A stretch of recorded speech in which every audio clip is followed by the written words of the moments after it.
3, 2, 1, Studio Patrizia News, siamo noi. TG del turismo. Certo. Ecco, non parliamo mai di libri perché qui siamo per darvi delle notizie. No, parliamo del mio libro. Ah, parliamo del tuo libro. Sì, Dracula non muore mai e così. Sì. Ma che libro volevi presentare? No, era un altro libro di un altro viaggiatore vero che è Giulio Testa.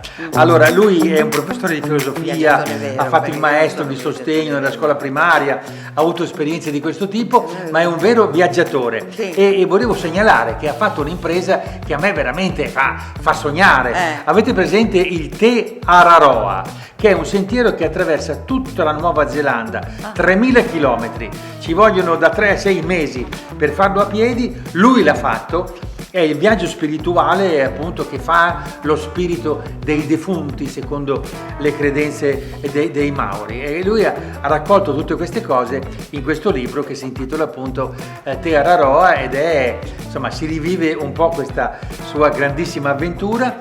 La cosa che mi ha colpito è che appunto Giulio sogna di istituire, da bravo filosofo, la cattedra di filosofia del viaggio. Ah, che bello, la filosofia del viaggio mi piace, ma anche Dracula non muore mai è un viaggio, perché è un viaggio fra la Romania e l'Italia. Va bene, d'accordo, Dracula non muore mai. Allora? Aspetta, perché io invece, molto più modestamente, ho fatto un viaggio molto più comodo, non tanto lontano di qua, siamo nell'Alto Lazio, sì, Lazio. Siamo nella Maremma laziale e siamo tra Cerveteri e Tarquinia, e io sono andato lì perché mi interessava moltissimo il mondo dei butteri, delle vacche maremmane. Beh, naturalmente, logico. Sì, ma ho scoperto in termini di storia, ma dai, storia agricola, vabbè. Ho scoperto delle cose stupende. Allora falli vedere. Sì, volevo far vedere un pezzettino di filmato, sì. Poi l'intera serie, dove ci sono anche delle cose che ha fatto la Ciusi,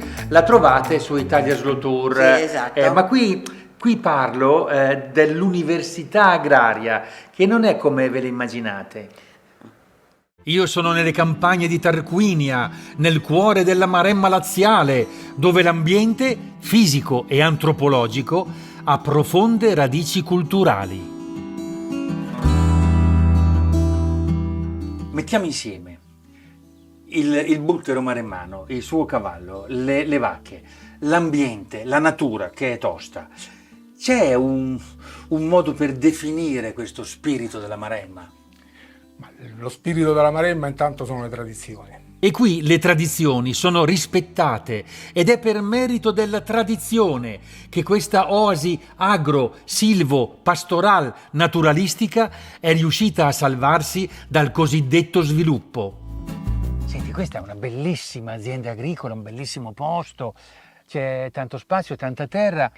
Non è venuto in mente a nessuno qua di fare un bel villaggio turistico? Siamo vicini al mare, capito? Una piccola speculazione, ma... Assolutamente no. Oh no? No. E come mai? Perché questo centro è il patrimonio collettivo di tutti. Allora, Così deve rimanere. Questa è la caratteristica. Questo centro è patrimonio collettivo di tutti. Qua siamo nell'azienda La Roccaccia. Precisamente. E qui allevate, coltivate, producete? Allora, qui l'Università Agraria produce negli oltre 300 ettari il grano, che è il lavoro interno che fa l'azienda. Poi nel resto dei 3.000 ettari vengono date le nostre terre in concessione agli agricoltori, che ne fanno profitto durante l'anno con colture diverse. Ha nominato la Università Agraria? No, non è proprio un'università, non è una scuola. Non ci sono i banchi, no. eccetera, eccetera. Funziona in un altro modo, storicamente. È una storia lunga, comincia nel Medioevo, attorno al 1400.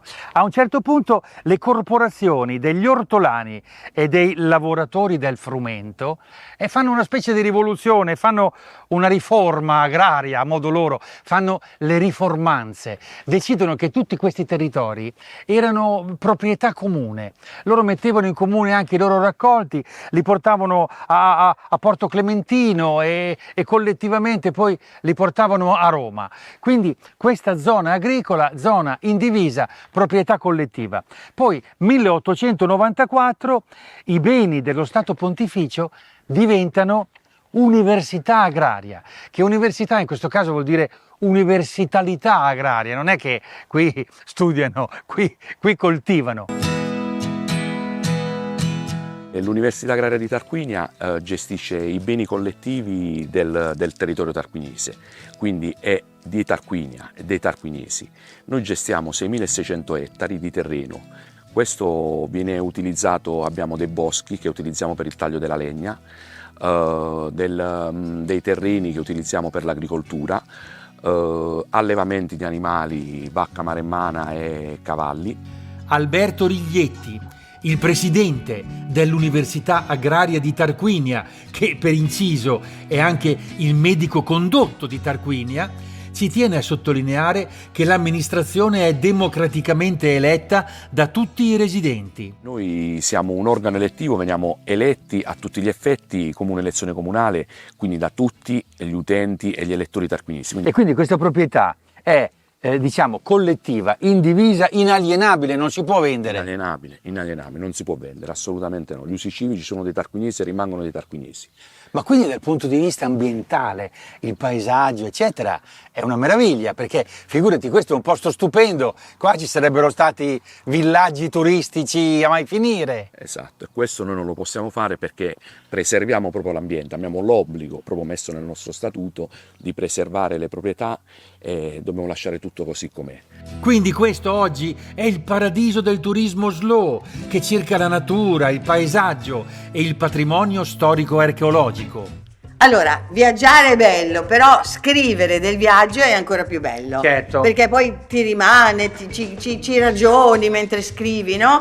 E quindi c'è da tempo una scuola del viaggio.it, è la scuola del viaggio di amici, perché io li conosco, ci sono anche andato, ho frequentato in qualche modo, appunto, che adesso in questa 12ª edizione è un corso avanzato di scrittura, è un percorso di scrittura più approfondita, efficace, originale, da sabato 22 novembre con interventi anche di scrittori, di librai, di editor, eccetera, eccetera.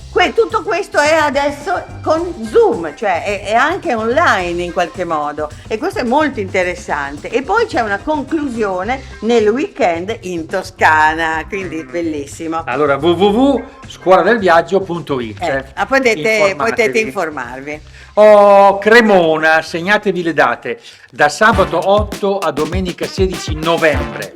A Cremona c'è la 28ª edizione della Festa del Torrone. Oddio, E Cremona, fanno di torrone. tutti i colori, maxi installazioni di torrone, un torrone a forma di maxi cotechino, riproducono gli anelli olimpici in torrone, addirittura fanno suonare il torrone, c'è una tastiera, non so come, che riesce a suonare Beethoven col torrone. Ecco, ma ti faccio Che una domanda. buono il torrone. Sì, ma cosa hanno in comune Bologna e Cremona? Te lo dico io, le 3 T, perché Bologna è tette, torri e tortellini, Cremona invece è Turon, Turas e Tetas, quindi in realtà è la stessa cosa. avrebbero in comune le 3 T e anche le tette, Esatto. Vabbè, scusa, abbiamo parlato di Per Caso TV in questa puntata? Sai che no? No! Li abbiamo lasciati stare. E allora parliamone. E parliamo subito. Allora, bisogna rinfrescare la memoria ai nostri ascoltatori, e quindi se volete rivedere i nostri viaggi per il mondo, la Polinesia, tutti i filmati di Slow Tour, i miei viaggi originali, anche un po' misteriosi, che non avete visto perché non sono andati in onda da nessuna parte, allora potete andare su che cosa? Te lo dico io. Allora, sulle smart TV naturalmente, Ecco. ma anche sul computer e i telefonini. Esatto. Su Samsung TV Plus, Esatto. Amazon Prime, YouTube, Rakuten TV, Flex TV. Esatto. Il palinsesto dalle 8 del mattino a mezzanotte, ogni ora un Non un filmato potete dire diverso. che non ci vedete se esatto. ci cercate. Dovete cercarci. Poi naturalmente su percasotv.it, chiaramente su YouTube è proprio lì, Sì, allora aspetta, perché ci sono delle novità. Adesso ci sono anche dei nostri comici, Ambassador. sì, che fanno dei filmati, si rifanno a turisti per caso, Certo. in qualche modo, ma fanno delle cose loro autonome, e quindi Italia Slow Tour Ambassador cominciano ad andare in onda anche loro. Bene. Cercateli.